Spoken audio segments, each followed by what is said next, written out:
Hey everyone, I wanted to make a guide for Lucian in the new 2v2 arena format for League of Legends. I've been playing Lucian a ton, and I think he's an absolutely crazy good pick, and it actually let me hit top 100 with Lucian and kind of like with this build and play style that I'm going to be covering. I think Lucian does really well in the arena format because the kind of close to mid range is where Lucian likes to excel at, and he can play at the two different ranges. With his ultimate, this allows him to have like that mid range nuke and do a lot of damage, and then he can actually go in close range, do a bunch of upfront burst damage, and finish off the job. He's great when it comes to these scrappy skirmishes. He's going to be constantly dashing, doing a lot of damage, and getting into good positions. It's going to let him do damage without dying or getting one shot as easily as other characters. He also has a fantastic early game. He's not really reliant on scaling into like 10 or 11 levels, and that can actually help carry your partner who might need a little bit more time to scale. Finally, his double hit passive also lets him take plants really strong and contest for them. And this actually lets him play a bit of a slower zone control game as well, where you might not be going for like the immediate one shot. As a result, I think Lucian just has an insane flexibility with like a lot of different comps. So maybe in like a duo format where you're playing, a guaranteed comp every single game, he's not as good. But in a solo queue format where your duo is not guaranteed, you might not have a perfect comp. I think Lucian's great. He just covers a lot of different matchups, and I've won with Corky, I've won with Annie, I've won with Timo and Shaco and Janna and Warwick and Vi and just a bunch of different characters like that because Lucian can kind of adapt to your partner and play the style that they want to as well. He's not just hard stuck into one thing. Now, in general, when it comes to comps with Lucian, you don't want to be the solo carry. So while he can play with like a Janna or a Braum and kind of get the solo win just through his damage, he's not that great, and I think that characters like Vayne or Kaisa or Kog'Maw are better in that solo carry style. Additionally, you don't really want to be playing him with somebody else who wants to be the carry because, if you're playing with like a Vayne or a Kog'Maw, you don't really offer a lot to help them if they're getting one shot. And that is probably Lucian's biggest weakness. He is a bit susceptible to, dying within like one chain of damage and just getting one shot. So just be careful of any victors that might be wanting to do that. Well, I don't want to cover all of the, techniques for Lucian. You're mainly just going to be doing your combos, an ability, double hit, and so on and so on. And that's what's going to get you all the damage. So just make sure you practice your combos. The training dummy is great for this, actually. The biggest thing you should know is short dash is a very important mechanic on Lucian.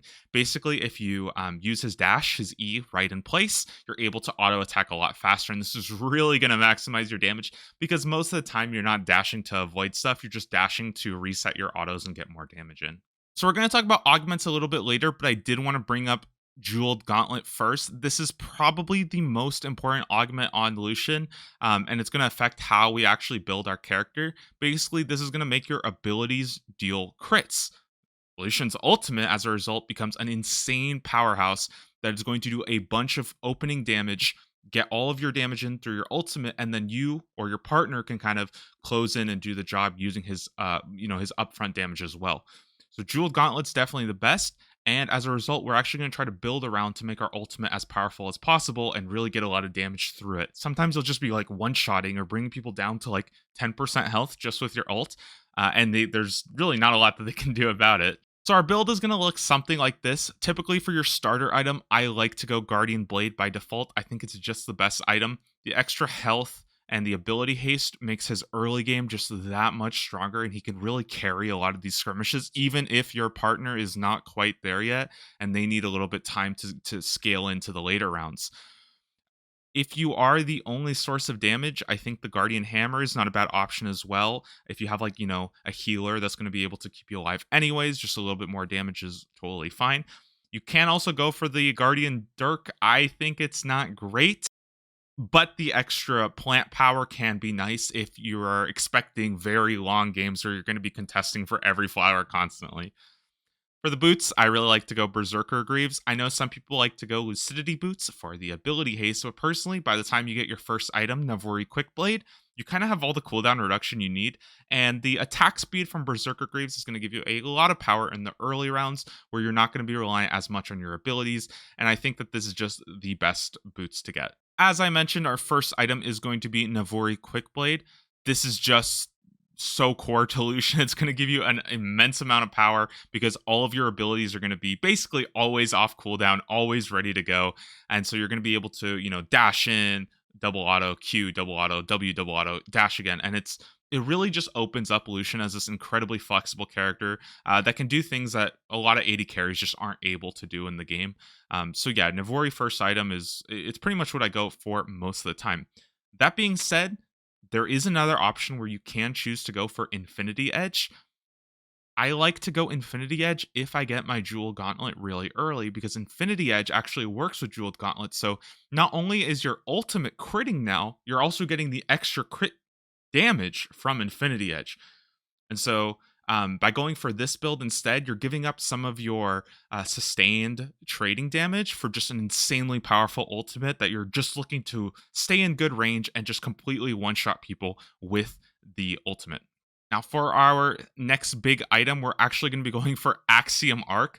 Again, we're going to be doubling down on that ult damage. And even if you don't have Jeweled Gauntlet, I still think that Axiom Arc is the way to go.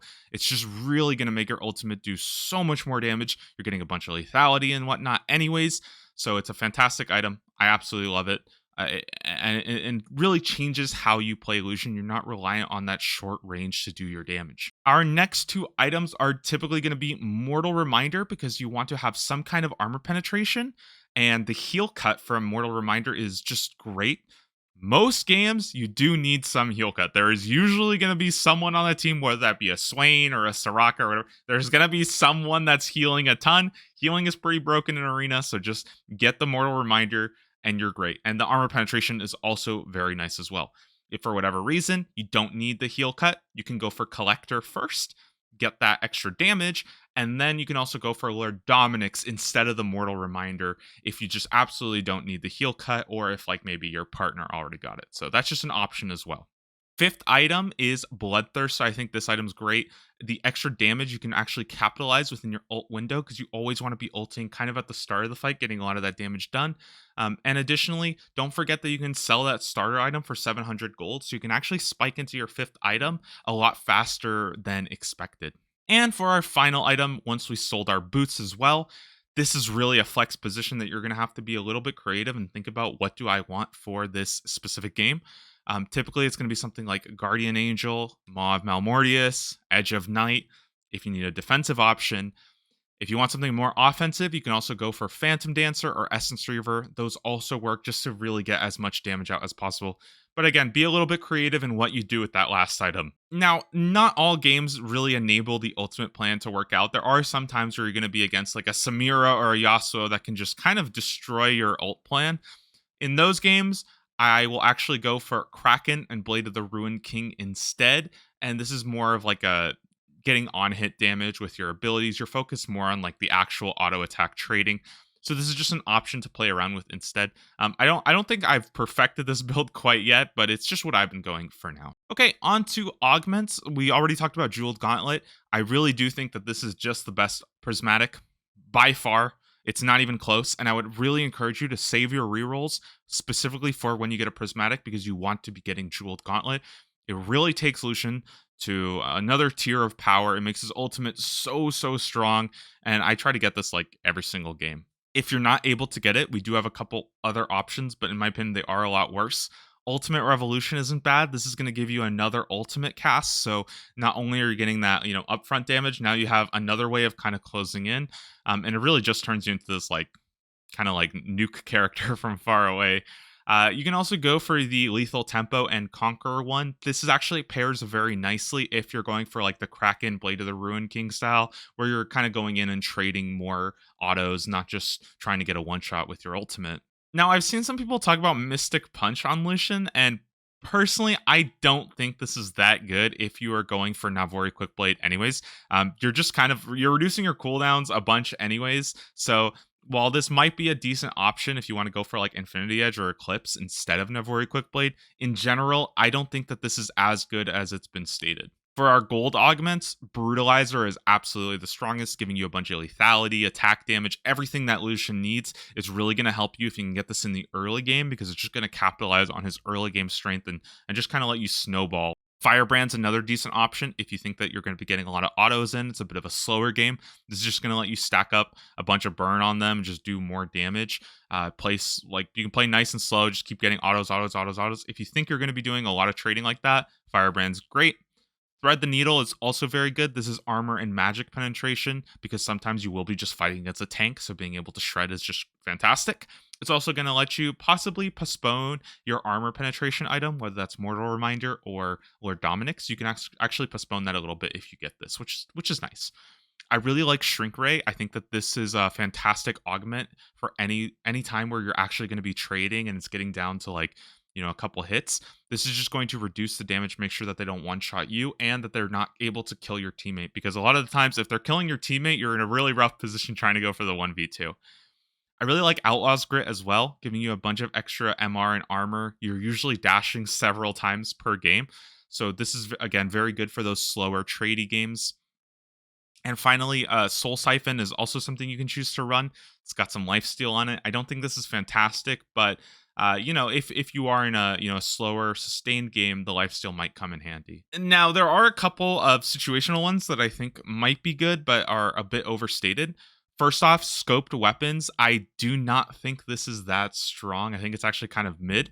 The problem here is that even though it's giving you the extra 100 attack range, your Q does not get that bonus attack range, and you'd really want to be within that range to actually, hit your targets with your Q. That's a lot of your damage and a lot of your reset potential.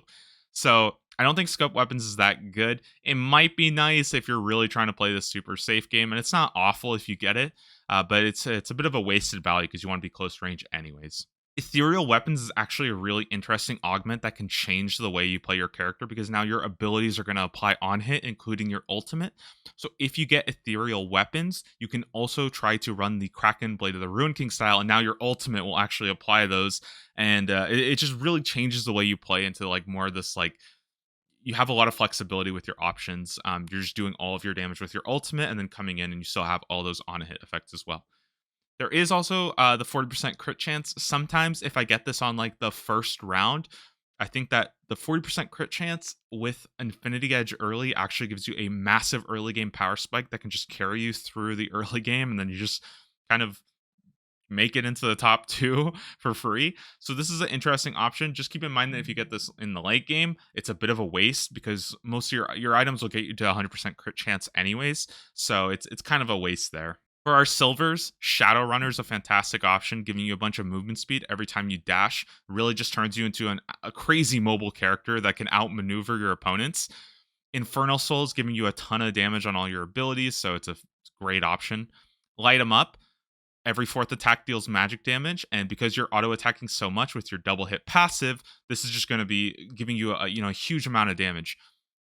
Executioner is also a really good option that it's kind of situationally useful.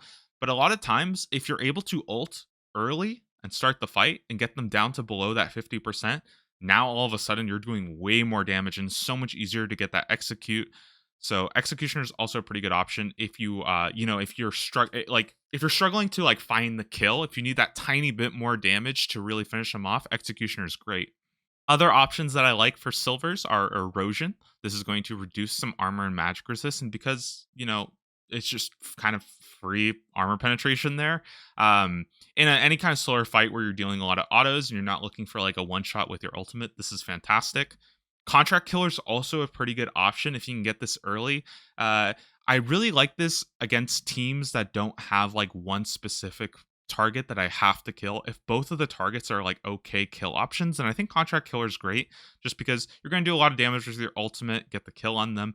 And the extra gold is really going to help you actually use juices more aggressively to win rounds that you might need a little bit more damage to get through. And I think that because of Lucian's early game power, you can actually do that sometimes. You can try to take juices for rounds that you think you're going to need a little bit more damage for. It also lets you just spike into items faster if you don't need the juice, which is, again, just snowballing that early game lead. Finally, Black Shield's also a pretty good option if you're struggling against like an Annie or a Malphite that are just looking to, get in your face and one-shot you. This can be like kind of like a saving grace. It just makes their play a little bit harder because they have to play around your Black Shield. So that's basically it, guys. Again, Lucian, fantastic character. Give him a try. Tell me what you guys think. I have some gameplay going on here of, one of the rounds I basically just cruised to first place with. But he's been really fun, and I really hope that more people kind of pick up on him and play him. Maybe not too much so he doesn't start getting banned every game. Have fun, guys. Hopefully you get some results. I'll see you in the next video.